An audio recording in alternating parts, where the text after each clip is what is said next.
अब का देखहन मुँह खेदहन लेके डंडा। पांडे जी लहरी साइकिल वाला झंडा।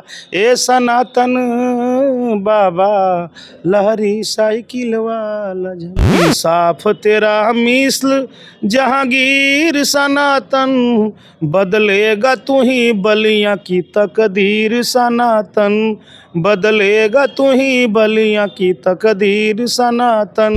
की बार बाटे मजबूत हथकंडा, अब की बार बाटे मजबूत हथकंडा। पांडे जी लहरी साइकिल वाला झंडा। ए सनातन बाबा लहरी साइकिल वाला झंडा। नमस्कार, मैं हूं कमलेश और आप देख रहे हैं आधुनिक भारत। साथियों, इस समय देश में लोकसभा का चुनाव चल रहा है और लोकसभा चुनाव का दूसरा चरण का मतदान हो चुका है। और ऐसे में बलिया जिला में हूँ, बलिया बागी बलिया में, वही बागी बलिया जो 1947 में आज़ादी के समय 24 घंटा पहले आज़ाद हो चुका था। और इसी बागी बलिया की धरती पे आज हम पहुँचे हैं। समाजवादी पार्टी के कार्यालय है। समाजवादी पार्टी कार्यालय पे हमारे बगल में हैं मनोज सिंह, जो बलिया के जिला अध्यक्ष है संस्कृति प्रकोष्ठ के। तो इधर हैं राजविजय यादव जी, और ये समाजवादी संस्कृति प्रकोष्ठ के प्रदेश सचिव हैं। अब इन लोगों से हम चर्चा करेंगे इस बार का जो चुनाव है। और बलिया से भारतीय जनता पार्टी ने नीरज शेखर को टिकट दिया है, जो 2019 में समाजवादी पार्टी हार गई। उसके बाद उन्होंने पाला बदल करके भाजपा को ज्वाइन किया। उसके बाद अब उनको टिकट मिल गया है भाजपा से।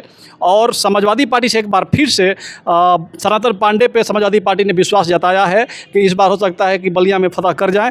लेकिन देखना है कि होता क्या है, लोगों का समीकरण क्या है, समाजवादी पार्टी क्या सोच करके एक बार फिर से सनातन पांडे को टिकट दी है। चूँकि 2019 में समाजवादी पार्टी और बहुजन समाज पार्टी का गठबंधन था और उस समय सनातन पांडे बहुत कम वोटों से उनकी हार हो गई, 10-15 हज़ार वोटों से वो हार गए। लेकिन एक बार फिर से कमर कस चुके हैं और पूरे जोरों शोर से इस बार प्रत्याशी बन करके और लखनऊ से आकर के जिस प्रकार से अपना रैली निकाल कर घूम रहे हैं, जन विश्वास यात्रा बना करके अपने लेबल एक बना करके लोगों के बीच बीच जा करके और जन संपर्क कर रहे हैं। इन्हीं सब को बारे में जानेंगे हम। सबसे पहले मनोज सिंह से हम जानेंगे कि जो 2024 का चुनाव है, जो बलिया का चुनाव है, चूँकि आप जिला अध्यक्ष हैं तो आपके ऊपर भी एक बहुत बड़ी जिम्मेदारी हो सकती है। और किस प्रकार से चुनाव लड़ेंगे कि इस बार आप भाजपा को हरा सके, चूँकि सरकार भी है, 10 वर्ष से सरकार है और एक बार यहाँ पे हार चुके हैं आप, दूसरी बार फिर प्रयास किया जा रहा है। सबसे पहले आपका स्वागत है। धन्यवाद कमलेश भैया। समाजवादी पार्टी कार्यालय बलिया में आप आए हैं जी। हम समाजवादी सांस्कृतिक प्रकोष्ठ जनपद बलिया की तरफ से पूरे विधानसभाओं की तरफ से आपका स्वागत करते हैं। जनपद बलिया में 3 लोकसभा आता है जी। एक सलीमपुर आ जाता है जी।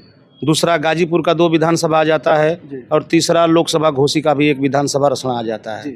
तो हम लोग पूरे दमखम से हमारे राष्ट्रीय अध्यक्ष जी ने जिन उम्मीदवार को भेजा है वो वाकई उन्होंने सही भेजा है और उनकी ही ज़रूरत थी। और हम ये सीट जिता करके राष्ट्रीय अध्यक्ष जी श्री अखिलेश यादव जी की झोली में डाल देंगे। इसमें से कहीं से कोई कोताही नहीं होगी। जो हमने पिछले बार चुनाव में प्रदर्शन किया था उससे परफेक्ट प्रदर्शन इस बार हो रहा है। समाजवादी पार्टी ही लड़ रही है, इसके जवाब में कोई नहीं लड़ रहा है। अच्छा, हम पहले ही बोले कि 2019 का जो चुनाव था उसमें बहुजन समाज पार्टी आपके साथ थी, उसके बावजूद भी आपको हार की सामना करना पड़ा। और एक बार इस बार आप अकेले हैं यहाँ से, कांग्रेस से आपका गठबंधन है, चूँकि कांग्रेस के यहाँ पे कोई जनाधार नहीं है। तो इस बार किस प्रकार से आप जीत पाएंगे, इस पर हम आगे आपसे जानने का प्रयास करेंगे। लेकिन उससे पहले हम चाहेंगे कि आप सांस्कृतिक प्रकोष्ठ हैं, कलाकार हैं, तो एक गाना गा करके और हमारे श्रोताओं को पहले कुछ गुनगुना कर बताइए, उसके बाद फिर आपसे इस पर चर्चा किया जाएगा। अरे अब की बार बाटे, पिछला चुनाव से ये चुनाव, हाँ। अब की बार बाटे मजबूत हथकंडा, अब की बार बाटे मजबूत हथकंडा। पांडे जी लहरी साइकिल वाला झंडा। ए सनातन बाबा लहरी साइकिल वाला झंडा। हमनी से वोट लिहल जे फुसलाई, जीत गईला के बाद गईलन भुलाई। अब का देखहन मुँह, अब का देखहन मुँह, अब का देखहन मुँह खेदहन लेके डंडा। पांडे जी लहरी साइकिल वाला झंडा। ए सनातन बाबा लहरी साइकिल वाला झंडा। अच्छा, अब का मुँह देखई हैं खेदे हैं लेके डंडा डंडा के खेदाई डंडा से? बता देते बानी, पिछले चुनाव में हम लोग 40,000 से 2019 के चुनाव में हम लोग 40,000 से सनातन पांडे जी को जिता दिया था। लेकिन बीजेपी की यह मदमस्त सरकार ज़बरदस्ती तोड़ फोड़ करके, मार पीट करके और डीएम से दबाव बनवा करके 40,000 को पीछे कर दिया गया और 10,000 से चुनाव हरा करके दिखा दिया गया था। पिछला ही चुनाव हम लोग जीत गए थे। हाँ, गठबंधन जरूर था, हम जीते थे। इस बार गठबंधन इंडिया का गठबंधन है जिसमें सारे दल आए हैं। ऐसा नहीं है कि कोई दल नहीं है, सारे, उसमें केवल एक दल था बहुजन समाज पार्टी, और इसमें तो कई दल हैं जिसको सारे लोग जानते हैं कि कौन कौन दल हैं। लेकिन यहाँ पे किसी का जनाधार नहीं है ना, जनाधार तो सिर्फ बहुजन समाज पार्टी का यहाँ पे है। नहीं, जनाधार बहुजन समाज पार्टी का नहीं है, वो था उस वक्त, आज नहीं है। वो बहुजन समाज पार्टी को तो कोई उम्मीदवार नहीं मिल रहा है जिसको समाजवादी पार्टी सनातन पांडे के सामने लड़ाया जाए। सारे लोग मायूस हो चुके हैं। नीरज शेखर जी जो बीजेपी के उम्मीदवार हैं, कभी समाजवादी पार्टी के सांसद रहे हैं, उनके साथ भी जनाधार नहीं है। जिसको बता रहे हैं वो भी उनके रैली में, उनके मीटिंग में नहीं जा रहे हैं। उनको निराशा हुई है, वो जान गए हैं कि हम चुनाव हार चुके हैं। अच्छा, आप कह रहे हैं कि बहुजन समाज पार्टी के पास कोई प्रत्याशी नहीं है जो यहाँ पे सनातन पार्टी के विपक्ष में लड़ पाए जी। नीरज शेखर के पास कोई जनाधार नहीं है जी। लेकिन हमें तो ये लगता है कि यहाँ से बहुजन समाज पार्टी ने ललन यादव को टिकट दिया है, जो कहीं ना कहीं समाजवादी पार्टी की ओर से ही ओसेनमारी करेगी। और समाजवादी पार्टी के ही पुराने सांसद रहे, आपने ही कहा, और थे भी नीरज शेखर जी, तो वो भी कहीं ना कहीं उनका एक व्यक्तिगत जो लगाव होगा, तो यादव समाज का वोट कहीं ना कहीं उनके पास पाले में जाने का जरूर कुछ वोट जाएगा। पहले तो मैं ये बता देना चाहता हूँ कि अंतिम चरण का चुनाव है बलिया में, और ये जो बीएसपी के उम्मीदवार है ये रह पाएंगे कि नहीं रह पाएंगे वो खुदे नहीं जानते हैं। अच्छा। दूसरी बात, हमारा समाज का जो मूल वोटर है, मैं ये नहीं कह सकता हूँ कि केवल यादव ही मूल वोटर है। समाजवादी पार्टी में ठाकुर भी हैं, भूमिहार भी हैं, ब्राह्मण भी हैं, यादव भी हैं, कोयरी भी हैं, कुम्हार भी हैं, नाई भी है, हरिजन भी है, राजभर भी हैं, सारे लोग हैं। जो समाजवादी है वो जात में नहीं बहेगा। लल्लन यादव नहीं, कोई यादव अगर समाजवादी पार्टी को छोड़ करके लड़ता है, एक वोट हमारा समाजवादी पार्टी का खराब नहीं होगा और विपक्ष हमारा एक वोट नहीं प्राप्त करेगा। वो तो निराश हो चुका है, केवल दौड़ रहा है, दौड़ने से कुछ होने वाला नहीं है। चुनाव हम लोग जीत रहे हैं, हम लोग मेहनत कर रहे हैं। इस बार आशीर्वाद पूरे लोकसभा का बलिया का मिलने जा रहा है। कहूँगा बड़े बड़े नेता लोग केवल भाषण दे पाएंगे, लेकिन 2 मिनट के गीत में जिस प्रकार से पूरे मुद्दा को समेट दिया है, 10 वर्ष का जो सरकार है भाजपा की, इसको समेट दिया इसमें। इसलिए कलाकार होता है। हमने कई बार कहा है समाजवादी पार्टी के बड़े बड़े अपने नेताओं से कि समाजवादी पार्टी में सांस्कृतिक प्रकोष्ठ भी है, आप लोग इनको मौका दीजिए। 2 मिनट में पूरी देश की चर्चा ये कर देंगे जिसको आपने अभी सुना। सोचे नहीं होंगे और सोचने पर मजबूर होंगे, भाई ने क्या क्या बड़ी बात कह दिया। ये होना चाहिए। कलाकार ये होता है, कलाकार दर्द को उड़ेलता है। वे जो निचले स्तर से आदमी उठ करके ऊपर जाता है उसकी वो बात रखता है, क्योंकि वो दर्द जानता है। कलाकार की कोई सैलरी नहीं है, कलाकार दर्द को गाता है और समाज में एक संवेदना बताता है कि समाजवादी पार्टी को क्यों लाया जाए, इसकी मजबूरी क्या है। इसलिए वो गाता है और बताता है, हंसता है और हंसाता है जी। अच्छा, इसी प्रकार से कोई गीत आप ही गा दीजिए। अब हम तो भाई, अब जिला अध्यक्ष भाई प्रदेश के हमारे गायक हैं, तो प्रदेश की चर्चा किए।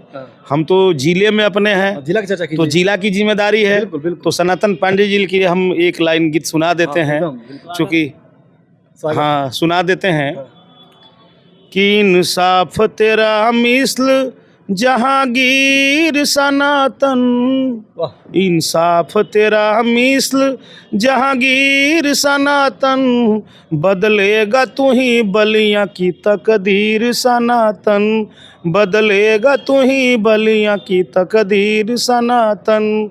जुबों से जो कहा है, राष्ट्रीय अध्यक्ष जी 2019 में इनको चुनाव लड़ाए थे और चुनाव बहुत कम दिनों में इनको टिकट दिया गया था। चूँकि इनके साथ इनके परिवार में दुर्घटना भी हुई, हादसा भी हुई, लेकिन इन्होंने बहुत समय दिया और जनता जिताई। 5 बरस चुनाव हारने के बाद भी ये समाज में हर विधानसभा में जो लोकसभा बलिया में आता है, सबके घर जाते रहे, सबकी पुछार करते रहे, सबके दुख और सुख में चलते गए। इसलिए राष्ट्रीय अध्यक्ष जी ने दोबारा इनको समझा है कि समाजवादी पार्टी के वाकई ये हमारे सांसद हो सकते हैं, इसलिए उन्होंने भरोसा जताया है। तो जुबों से जो कहा है उसे करके दिखाया, भटके हुए को आप ही ने राह बताया। गांधी की है लोहिया की तू तस्वीर सनातन, गांधी की है लोहिया की तू तस्वीर सनातन, बदलेगा तू ही बलिया की तकदीर सनातन। खास तौर से दो, वैसे तो 4 धर्म 4 मजहब हैं, हमारे समुदाय हैं, लेकिन हिंदू का सबसे बड़ा त्यौहार एक त्यौहार होता है और मुस्लिम का सबसे बड़ा त्यौहार एक त्यौहार होता है जो साल भर में 12 महीने के अंतराल में आता है। तो हिंदू का दशहरा है, हिंदू का सबसे बड़ा त्यौहार दशहरा होता है। हिंदू का दशहरा है, तू मुस्लिम का ईद है, टीपू भगत आजाद तू अब्दुल हमीद है। हिंदू का दशहरा है, तू मुस्लिम का ईद है, टीपू भगत आजाद तू अब्दुल हमीद है। ये सांसद बनेंगे तो सेंट्रल में जाएंगे, दिल्ली जाएंगे, जहाँ से दिल्ली से पूरे देश की चर्चा करेंगे। हम तो एक ही चर्चा करते हैं कि ये सनातन पांडे जी आप जीत के जाइए, और किसी कारणवश अगर दूसरी सरकार बनती है किसी दल की तो उसको समझाइए कि इस 5 किलो राशन जो मुफ्त में दिया जा रहा है इसको बंद कर दीजिए, और इसी के बजाय जो भाई ने बताया कि 1200 का सिलेंडर बिक रहा है उसको 400 में कर दीजिए, जो 100 रुपये का पेट्रोल बिक रहा है उसको 50 रुपये में कर dीजिए, जो 130 रुपये से 150 में सरसों का तेल बिक रहा है उसको 60 रुपये में कर दीजिए, जो 165 से 70 रुपये की दाल मिल रही है उसको 40 रुपये कर दीजिए। इस 5 किलो से बेहतर मेरा वो सिलेंडर हो जाएगा, मेरी रहर की दाल हो जाएगी, मेरा आलू है जो 30 से 40 रुपया बिक रहा है वो हो जाएगा, जो सरसों का तेल है वो हो जाएगा, जिस गाड़ी से हम चलते हैं, जिस इंजन से खेत की सिंचाई करते हैं ये हो जाएगा, तो हमारा जीवन सफल हो जाएगा। समाजवादी पार्टी इसी सोच के लिए हमारे नेता को जिताने का काम करके जाइए। संसद में जहां कानून बनता है उस कानून पर विराम लगाइए और अपना एक ऐसा कानून आप बनाइए जो सबके लिए, सब जात के लिए, सब धर्म के लिए, और ख़ास तौर से जो बीजेपी के लोग हैं उनके लिए भी ये सफल साबित। जो गीतें हुई, गीतों को सुनकर आप सभी को क्या महसूस हुआ और क्या लगा, आप लोग कमेंट करके बताइएगा, और हमारे फेसबुक पेज पे फॉलो करिएगा और यूट्यूब पे सब्सक्राइब